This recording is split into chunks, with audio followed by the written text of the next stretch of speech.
Thanks, Matt. Afternoon, Jurgen. Great to see you in person. Absolutely. So many games over the next month or so, isn't there? I suspect most of your squad are going to be involved and called upon at some stage. Do you feel a little better in terms of players coming back from injury after midweek as well? Do you feel better where you are now with your squad? I know there's a few obvious exceptions with Harvey Elliott and Firmino. Yeah, no, but yes, the only problem what we have just for now. But for now, yes, it's much better because a week or 10 days ago we had pretty much 2.5 midfielders, and now that looks different. We could use the Porto game to give some minutes, to give some rest, and so now we have first time for a while. I have to make decisions, which is actually cool, but that's for one game, and then the rest is coming up. So, but for the moment, yes, it's right. It's better than it was 2 weeks ago, definitely. Are you scoring 2 goals in most games? I think there's only one game this season you haven't scored at least two goals in. How good have you got to be to beat Southampton on Saturday, given that they did stop Manchester City from scoring at the Etihad earlier in the season? True, and lost late against United.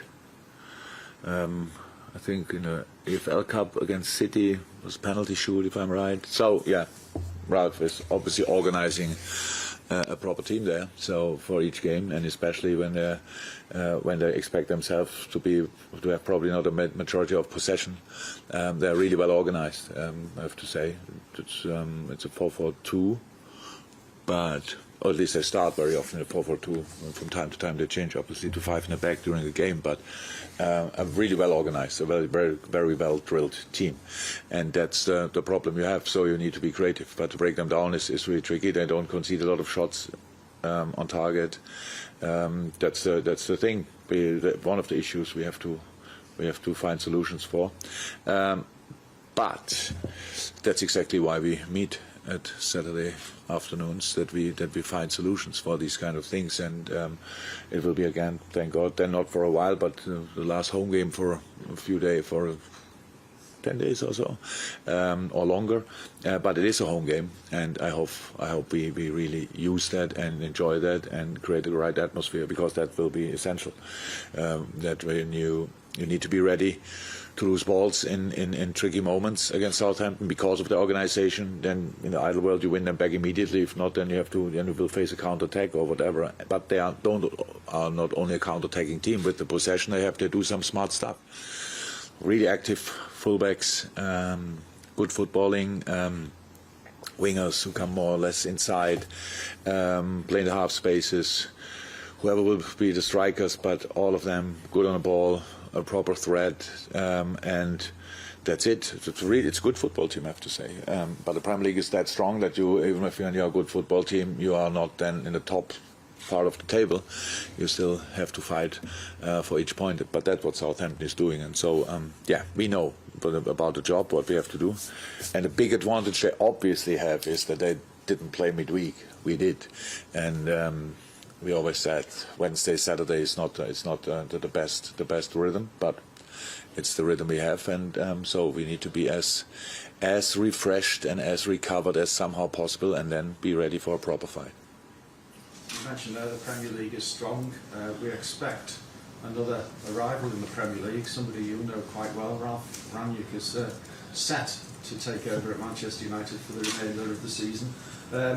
Are you looking forward to his arrival in the Premier League, and how do you think he will fare?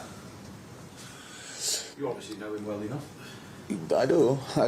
So it's a bit tricky. So like talking, usually we don't talk about things. They're not confirmed yet. But if you tell me that will happen, then I might believe you.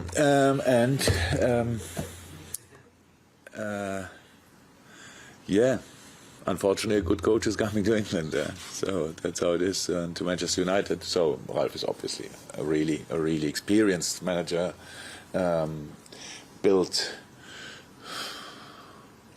most famously two clubs from nowhere to proper threats and proper forces in Germany with Hoffenheim and Leipzig.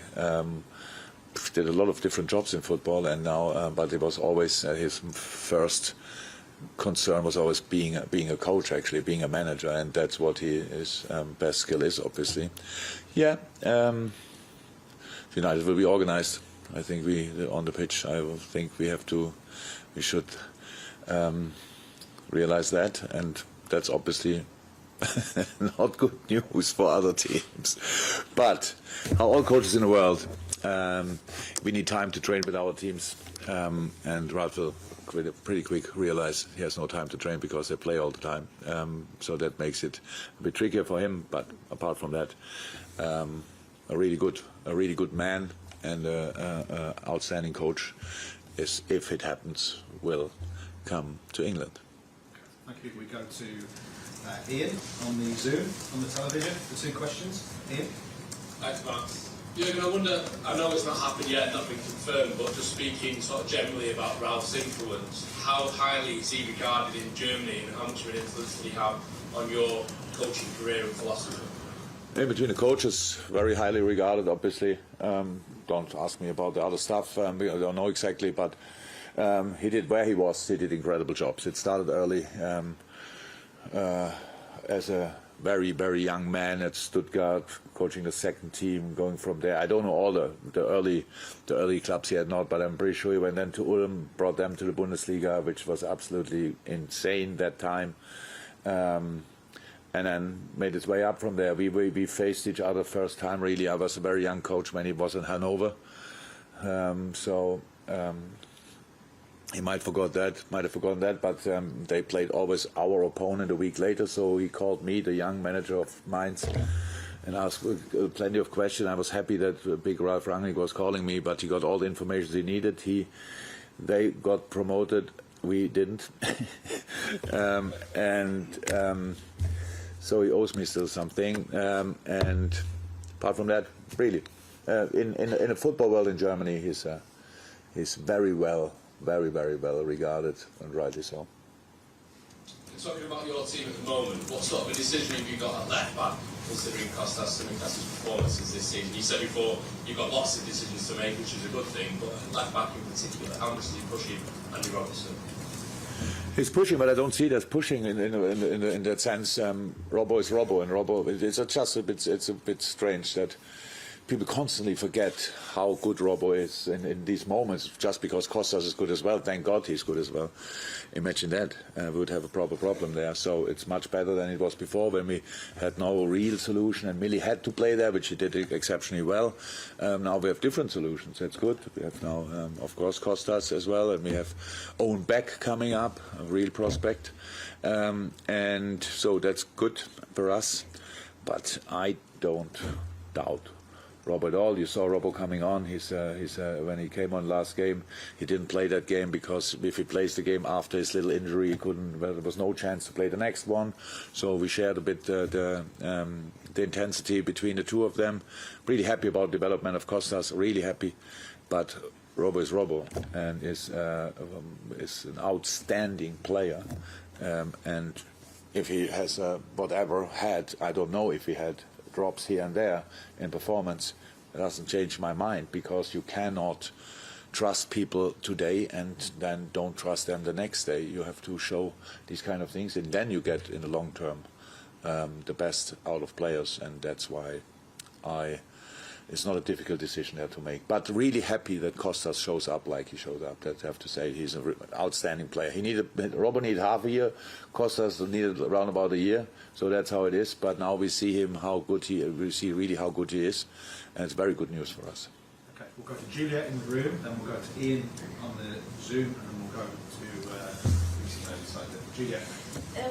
Jurgen Ralph Hasselhoff in the build-up to this has said that Liverpool are back to their best as we knew Liverpool were before, obviously last season, with key players being back as well. But how do you measure your best? What would be your best? To be where we want to be, we need a good balance in the team. We need just to make. So now, again, we score each game 2 goals, but a week before we spoke about how many goals we conceded, even if it's not a crazy number, but for a team on the top of in that region around the top of the table, we conceded in some games too many, That's how it is, and that's why that's what we need to be. We need to be a well-balanced team, that we really take all the necessary risk for our offensive stuff, but be protected as good as possible. We need a high last line. We need not high for being high, but as high as possible. All these kind of things. We need to be at our absolute best in the defensive part of the game, and there's counter pressing involved as well. So then we are really difficult to play. If we are only one of the three or one of the two, then we have weaknesses, too many weaknesses for this league, and that's why we try to work on. We don't feel at all that we arrived somewhere. We just feel on the way, and that's for us completely fine. I don't compare us with the team last year or with the team the year before. I just want to be as good as possible now. Thanks, Juliet. We'll go to Ian Abrams, and then we'll go to James from BBC Ian. Hi Jurgen, how are you? Good. Hi, Ian. I think as we saw this week with yourselves and Chelsea and Manchester City, the Premier League now has three of the best teams in Europe, if not the world at the moment, and you're involved in this title race with Chelsea and Manchester City. How much is this now the best Premier League ever, and how much has it evolved from the two-team challenge every season to now maybe three since you arrived? Massively. Premier League made steps every year, so you can see it. But it's not about City, Chelsea, and us or other top teams. The improvement of the league you see in the positions slightly below, especially. I think the way Brighton is playing meanwhile is absolutely exceptional. Aston Villa has an incredible team. So Man United, we know all about the power. Tottenham, maybe some problems at the moment, but incredibly strong on their day, and they will be back again. Arsenal's playing that sensational football. Wolves plays, and after maybe a tricky start, an outstanding season. So, and I forgot for 100% already a team. So that means just the league is so strong. Meanwhile, I couldn't believe. Years ago that it will be like this, to be honest. So it's really tough, but it's of course very exciting as well. So I think it is the best league since I'm here, for sure. In the last 6 years, this is now the best league we had so far. But it's not because of the three up there. So it's because of the general strength of the teams in the league. Okay. Thank you. We'll go to James Mount from Merseyside, then to Carmark from Press Association, and I think then we go to our embargo section for those of you that unless there's any questions in the room before then. James. Jurgen, you've spoken about what you need to do to stay in the title race. How key is it to keep Thiago fit to do that? And I wondered if you could give us an insight into how you manage him to maintain his fitness. Thiago's an incredibly good player for us, of course, but we found solutions when he was not available, and we have to find solutions. It's not about one player out or in. We have the quality of our team when our midfielders are fit. So let's just talk about midfielders, and we have an incredible choice, to be honest, of players there. And Thiago has a very specific skill set, absolutely, and is very helpful on the pitch when he has rhythm and all that stuff. So that's the challenge we face. Give him. Make sure he can gain rhythm, but not overdo it. But we have that with all the players pretty much, and that's a challenge we face all the time, especially with the amount of games coming up. So that's why we took him off again now this game, just to not get him the chance to get in get too tired in a game where then the injuries might happen. So that's it. We have the similar thing to do with Ox a little bit after a long period. He played now a lot of games. We have to think about the same stuff. Others come back from injury. Fab came back, for example, from Brazil with a really bad stomach. So played then the full game, was possible, but then we thought, okay, come on, we should not stress it there, and left him out until he played only 25 minutes or so. Hendo came back injured from the national team. Robbo came back injured from the national team. So that's how you have to get through these games. And again, the Wednesday, Saturday is always a time where we have to really think about how can we change. When it's Saturday, Wednesday, it's completely different. It's a day more. That's what you need. But Wednesday, Saturday, after all the games we played, we have to really think about. Thank Thank you, Carl. And that will conclude the open part of the press conference. Just for those of you who are filing, we'll make that clear. Jurgen, I don't know how aware you are of some of the details in the fan-led review into football that was published this week. One of the proposals was a 10% levy on transfers to help clubs lower down the football pyramid. I just wondered how you feel about the distribution of wealth in that case. In general, I like that this kind of things get reviewed. I heard this morning really properly about it, but not properly. But I heard it's 170 pages, so I had no time to go through that yet. But in general, I understand the issue. I understand the desire to change something. Yeah, but I think there's a lot we could change to improve lower league or even non-league football, especially. I think in the professional part, English football is in a really good place. Incredible amount of talents coming out of the academies, really incredible amount of talents. We see it here, but we see in other clubs as well. The players get much better, much earlier than in comparison to the past. We had always an 18-year-old who was really a standout talent, but now we have more of these kinds. So there's a lot of good work done. But of course, for grassroots and or non-league football, there's for sure a lot to do, or even for League One and League Two. I'm not too much in the subject, but I can imagine there's a lot of the help needed as well.